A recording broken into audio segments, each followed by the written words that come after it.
well. So this kind of doesn't feel optimal. Also, how do you talk about the right entrance? Even if you have got a place name, is it the entrance on the right-hand street, the upper street?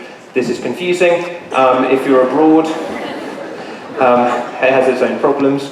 And what happens if you're here? I'm pretty sure this place here does not have an address. So why do I care about addresses? Well, the main reason, I grew up in the countryside.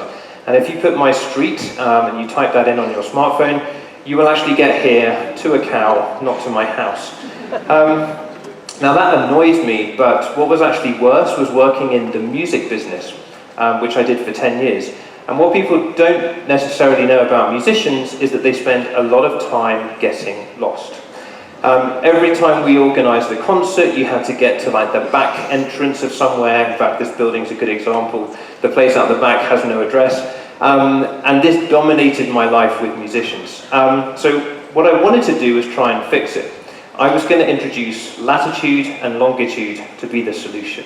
Because you can type this into your smartphone or car, just type in these 16 digits. The only problem is that musicians are very bad at typing in latitude and longitude without making mistakes. And in fact, once it was so bad, I had a call from a piano player who said, "Chris, don't panic, but we might have just sound-checked at the wrong people's wedding."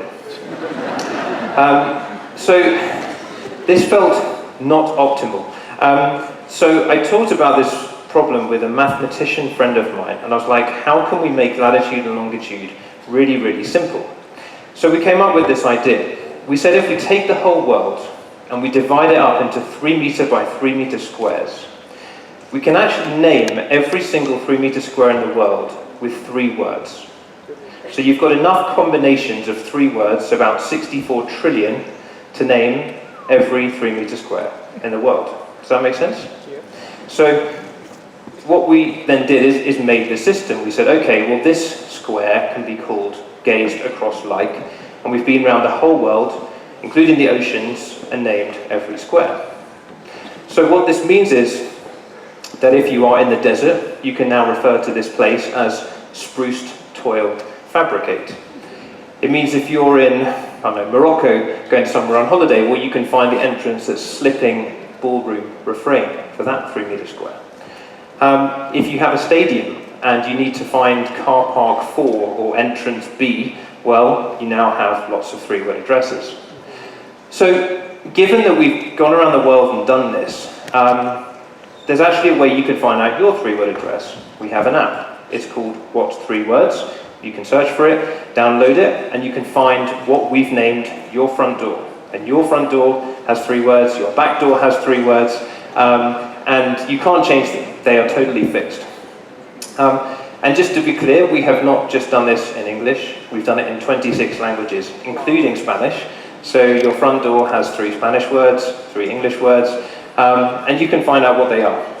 But you can navigate anywhere in the world in your own language, and it works offline. So you don't need to have a data connection on your phone. Maybe you are in the middle of the desert or in the middle of nowhere, you can still use your 3 words to navigate. So this is the idea that we put together. Wouldn't it be great if everyone used the 3 words? So we started out and we said, okay, how do we build this? Because we can't just have an app, we need to build way more than just an app. So we got a few integrations into these small kind of navigation apps. This one's called TripGo, where you can actually type in your 3 words as a destination, it puts it on the map, and then you can navigate there. We got into some cycling apps, like this one called Beeline, and so you can go there. But we thought, okay, we need to step things up. We need a government to actually say, we support the 3 words. So we went to the obvious choice, we went to Mongolia. Someone said, hey, you should come to Mongolia, we've got no addresses. And this is the inside of an average Mongolian home. The problem for the Mongolian postal service is that this is the outside of an average Mongolian home. And if you are trying to deliver mail to people, it's very awkward to describe if you're the house with the red roof kind of by the sandy bit. And the Mongolian Postal Service have a big problem. So yes, we gave them the English version of What 3 Words, but then we translated it into Mongolian, and they actually have now 3 Mongolian words. And what people maybe not know is that the capital city of Mongolia is actually this vastly built, informal kind of area where they have no addresses or mapping system at all. And so they really need this. So when I went to Mongolia, we then did our first government deal with the Mongolian Postal Service, which is amazing. And so we kind of went from there. They said, we really need this.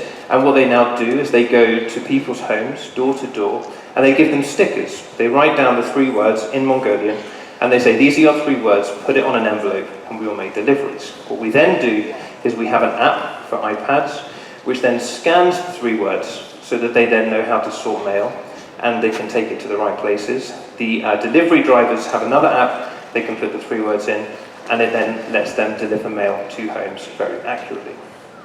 So this is post in Mongolia, but it went forward from there. So we then started giving people signs, because they wanted to have a sign. So you see that we have them in every window. You see in Mongolia, you'll see one of these signs. Even the bus stops in Mongolia have their 3 words in English and in Mongolian. And now very recently, the biggest bank there, it's called Khan Bank. You can actually put your 3 words in here, because for many people they don't have an address. You can see they actually have, it says what 3 words, and you put your 3 words when you apply for a bank account, which is really, really cool. Thank you.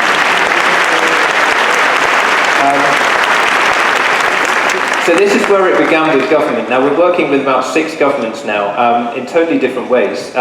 This is Tonga, where they've now made, they deliver mail with a solar-powered tuk-tuk, and they have a giant advert on the side saying, you should use your 3-word address. We are working in the Caribbean with Domino's Pizza on the island of St. Martin. Turns out there's no addresses, and people like to get their pizza when it's still hot. So we work with Domino's. They have an amazing educational campaign. Even the thing which keeps the pizza not hitting the box has an advert to use what 3 words there in St. Martin. Now, we're kind of gathering momentum a bit, and then we spoke to a taxi app called Cabify, and I'm guessing you guys know Cabify. You can now, as of a few weeks ago, actually type the 3 words into Cabify, straight in, and you can basically say, I want to go to, you type in the 3 words, you select the destination, and then the Cabify cab will know exactly where to take you. So I'd encourage you to try it here. But this is really, really amazing. So we kind of got this momentum. And where we're going from here, so we've got photographers who are using the 3 words to put on their site to say, hey, this is where I took a photo. We've got festivals. People put the 3 words there to say where their booth is at a festival, and they advertise it. Recently, the first emergency services, so someone called up and said there's a fire, and they said, I'm in a field. Do you understand what 3 words? The fire service said yes. They gave them the 3 words, and the emergency services actually went there, put the fire out, because there was no address. So this was the first one very recently, which was really cool. Thank you. For any travellers here, you might know the Lonely Planet Guide. So in July, the first Lonely Planet Guide was printed to Mongolia, and you can perhaps see here every single place now in the guide has the 3 words printed there, which just makes navigating while you're travelling so much easier. TomTom have now committed to putting it into their apps and into cars, which is really cool. And we now have Mercedes-Benz. So if you are fortunate and you get to drive a Mercedes, you can now put it straight into your Mercedes, the first car in the world where you can use 3 words. And they even use it as part of their advertising campaign in German. And I thought I'd just show a short clip of how this works in the car. Hey Mercedes. How can I help you? Navigate to what 3 words? Filled, count, soap. Please select an entry. 1. Do you want to start route guidance or modify the current route guidance? Start route guidance. The route is being calculated. Boom. And that's how it works in a Mercedes. With voice recognition, just talk to your car. So this is now catching on more and more. People are using what 3 words. Somebody actually named their entire shop with the 3 words for their shop. Tables, empty workshops. You can find it there. We have the world's first 3-word beer, which has been manufactured in the States, actually named after the 3-meter square where the beer comes out of the process. So that's Fear Movie Lions, tastes great. And I thought I'd finish by just talking about a project that we're doing in South Africa, which has a humanitarian role. So a lot of communities there really struggle with pregnant mothers who, when they need to go to hospital to give birth, they call up and people say, "Where do you live?" and they don't have an answer. So a lot of the time the ambulances take hours and hours to find them. So we went to a community with an NGO who are working there called Gateway Health, and we actually made a sign printing machine. So people from the community could come, we had a computer, they could find where their house was, and then what we actually did was we put together these signs, which we engrave with a special machine, and we then give them to people so that they have a way of kind of acknowledging where they live, and when they can then call up, and they can give the ambulances an accurate way of explaining where they live, and people then come to collect them. So look, that is What 3 Words. I would encourage you to try downloading the What 3 Words app, find the 3 words for your front door, or maybe move it 3 meters to the side, see how you get on. Try it in Cabify, and this is us. We are trying to change the world to make it easier, less frustrating, and a more efficient place. 3 words at a time. Thank you very much.